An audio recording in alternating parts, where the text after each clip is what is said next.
喂，hello，大家好，歡迎嚟到講車頻道啊！今日24號平安夜啊，聽日先聖誕節，但係都預祝大家聖誕快樂。今日都應該放早噶嘛，係嘛？又冇得放早啊咁啊！聽日後日先係紅日。我記得以前就晏晝會開個 party 咯，嗌啲嘢食。咁但係食完嘢之後，如果老細冇乜嘢做走咗嘅話，咁下晝都係大家都放下假咁嘅心情嘅，即係可能有啲開咗支紅酒就喺度飲下支紅酒啊，其他就 hea 下 hea 下咁啊放工啦，然後就準備下聽日後日嗰啲 party 啦。聽日後日有冇啲交換禮物啲 party 啊？我呢排就都係忙緊呢啲嘢，即係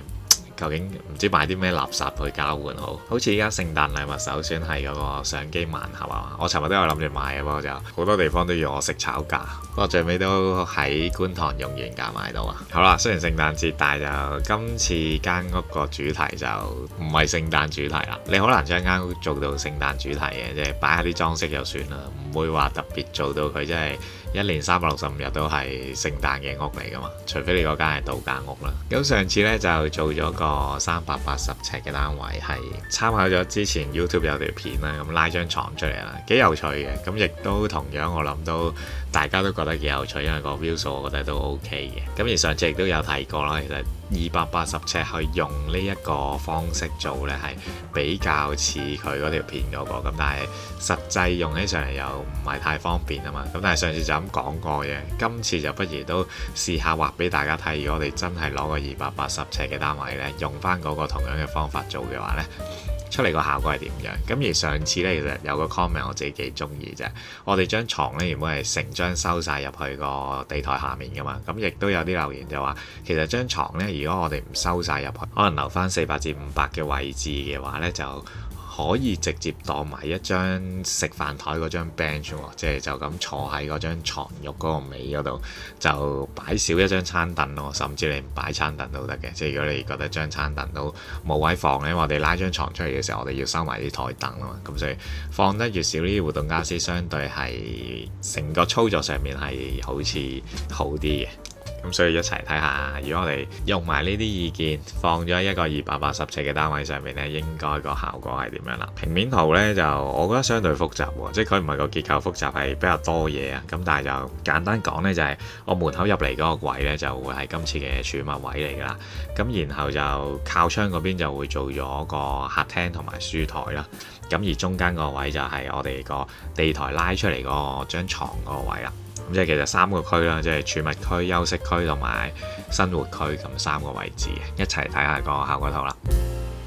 嗱，首先門口入嚟第一個位置呢，就係一個玄關位先啦。呢個係玄關位之餘呢，其實亦都係頭先講嘅嗰個儲物區啊。因為呢個位其實就冇陽光啦，所以攞嚟儲物就最適合噶啦。咁正面嗰個位呢，就係我哋今次個衣櫃位嚟嘅，亦都係即係如果你要擺鞋都可以擺啦。但係我右手邊都仲有個櫃嘅，嗰個櫃你亦都可以攞嚟做鞋櫃啦。即係如果你唔想啲鞋同啲衫擺埋一齊嘅話，咁正面呢，就因為個深度可以攞得比較足啲啊，可以攞足600，所以就攞嚟做個衣櫃幾適合嘅。同埋呢，280尺嘅單位有個特別之處呢，就左手邊嗰個會係去廁所嗰個位嚟嘅，因為佢同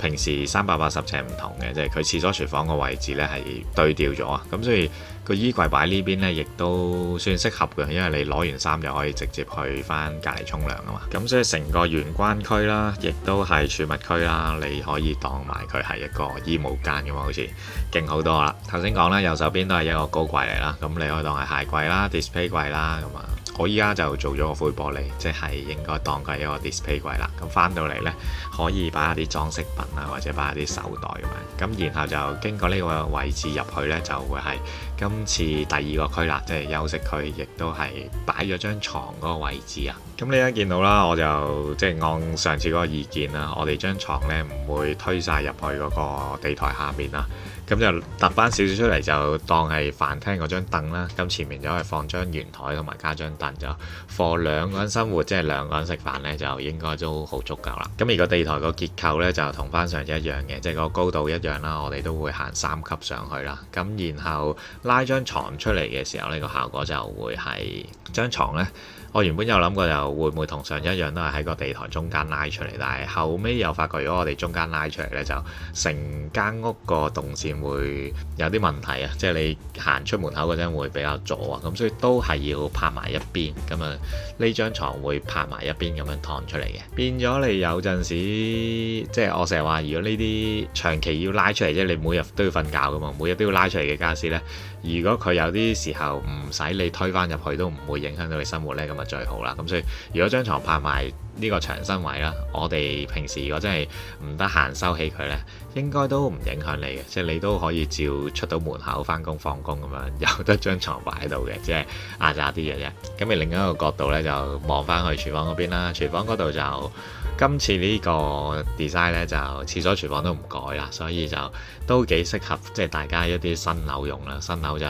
啲 MIC 大家唔拆得啲牆身啊嘛，咁但係我亦都想做一個效果俾大家睇呢，就係即係如果我哋個廚房牆身拆咗，點解成日即係咁中意喐呢個280尺嗰啲牆身呢？因為拆咗之後呢，其實成個空間感係爭好遠嘅，即係將嗰個廚房牆我哋拆咗啦，其實結構又冇乜特別改到啦，只係就改咗做一個開放式廚房，擺嘅嘢都算係一樣嘅，不過就成個空間感覺呢就唔同咗好多啦。咁所以我見一啲新嘅公屋就話將個門口改咗去，唔係對正你嗰個廁所門啊嘛。咁呢啲都係改咗係對大家好嘅地方。咁我諗如果政府肯改嘅話，就不如都俾翻個彈性人哋可以拆翻啲牆身咁啊，更好啦。咁然後行埋上去個地台上面睇埋啦，上面就其實我原本諗住靠欄杆嗰邊呢係做翻書台嘅，即係好似係上一次睇個 YouTube 片咁樣，佢都係靠欄杆嗰邊係一個書台啦，就望翻出去下面嗰個床褥位置啦。咁但係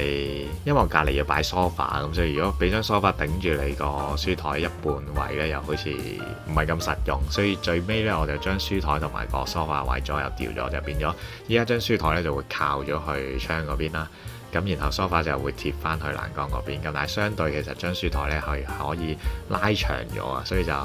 應該放呢邊着數啲，望住窗做嘢就更加好啦，係嘛？我而家都好少喺屋企做嘢啦，不過其實翻到屋企都好多時都唔係好想做嘢啦。咁然後就望翻出去入口嗰邊啦，喺呢度見到最遠嗰度有幅畫嘅，嗰個就係我哋今次嘅聖誕主題啦，一幅聖誕樹嘅畫。用下呢啲軟裝就做下啲氣氛就算啦，即係起碼你過咗聖誕節你可以換咗佢啊嘛。同上次效果就都係有一個唔同層次嘅增加空間感嘅方法咯。咁但係相對好似上次嗰個感覺會再拉得闊啲嘅，呢個就始終個單位面積都係細少少，所以就我諗效果冇上次嗰個咁突出，而實唔實用呢，就大家自己考慮啦。即係每日都要開山嗰張床。今次嘅分享呢，就嚟到呢度先啦。大家中意嘅俾個 like，仲可以介紹埋俾你嘅朋友睇，仲有follow埋 IG。聖誕快樂，多謝大家。